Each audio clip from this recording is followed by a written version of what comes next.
আসন্ন ইউনিয়ন পরিষদ নির্বাচনকে সামনে রেখে হরিশঙ্করপুর ইউনিয়নের বিভিন্ন গ্রাম ও বাজার এলাকায় গণসংযোগ চালান বিএনপি দলীয় চেয়ারম্যান পদপ্রার্থী মোহাম্মদ সাইফুজ্জামান রিন্টু মুন্সী। এ সময় তিনি ভোটারদের হাতে লিফলেট তুলে দেন এবং তাদের খোঁজ খবর নেন। নির্বাচন ঘিরে এলাকায় বাড়ছে ভোটারদের আগ্রহ। ঝিনাইদহ থেকে উৎপল হোসেনের পাঠানো তথ্য চিত্রে থাকছে বিস্তারিত। আসন্ন ইউনিয়ন পরিষদ নির্বাচনকে সামনে রেখে প্রচারণা কার্যক্রম জোরদার করেছেন বিএনপির দলীয় চেয়ারম্যান পদপ্রার্থী মোহাম্মদ সাইফুজ্জামান রিন্টু মুন্সী। এরই ধারাবাহিকতায় ঝিনাইদহ সদর উপজেলার 10 নম্বর হরিশঙ্করপুর ইউনিয়নের বাকরি বাজারে ব্যাপক গণসংযোগ ও লিফলেট বিতরণ করেন তিনি। এ সময় বাজারের ব্যবসায়ী, ক্রেতা ও স্থানীয় বাসিন্দাদের হাতে লিফলেট তুলে দেন এবং সবার সঙ্গে কুশল বিনিময় করেন। গণসংযোগকালে তিনি স্থানীয় বাকরি বাজার, ব্যবসা প্রতিষ্ঠান ও জনবহুল এলাকায় সাধারণ মানুষের মাঝে লিফলেট বিতরণ করেন। এ সময় তিনি ভোটারদের সঙ্গে কুশল বিনিময় করেন এবং ইউনিয়নের উন্নয়নে তার বিভিন্ন পরিকল্পনার কথা তুলে ধরেন। স্থানীয় নেতাকর্মী ও সমর্থকরা এ সময় তার সঙ্গে উপস্থিত ছিলেন। বিসমিল্লাহির রহমানির রহিম। ধন্যবাদ আপনাকে। আসলে আমি আশা করি দল আমার মাধ্যমেই জনগণের আশা এবং প্রত্যাশা পূরণ হবে। আমি মনে করি দল আমাকেই মনোনয়ন দেবে, এটা আমি শতভাগ বিশ্বাস করি।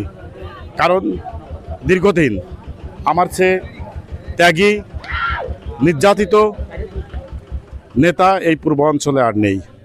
আমি এই দলের জন্যই দীর্ঘদিন ঢাকাতে জেল খেটেছি এবং পার্শ্ববিক এই ফ্যাসিস্ট সরকারের দ্বারা নির্যাতিত হয়েছি এবং রাজপথে ত্যাগ তিতিক্ষা করেই আজকে জুলাই যোদ্ধা হিসাবে আমি আন্দোলনে সক্রিয়ভাবে ছিলাম।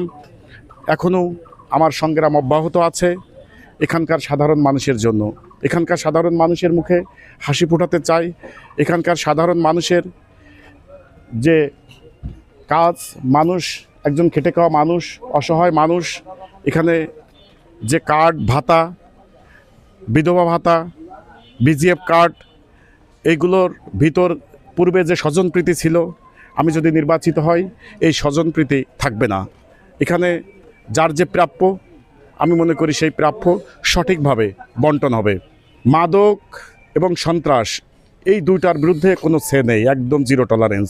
আমাদের নেতা প্রধানমন্ত্রী তারেক রহমান উনি বলেছেন এদেশের যেই হোক, সে যদি দলীয় লোকও হয়, বিএনপির পরিচয় নামধারীরাও যদি সন্ত্রাসী করে তাদেরকে আইনের আওতায় আনতে হবে।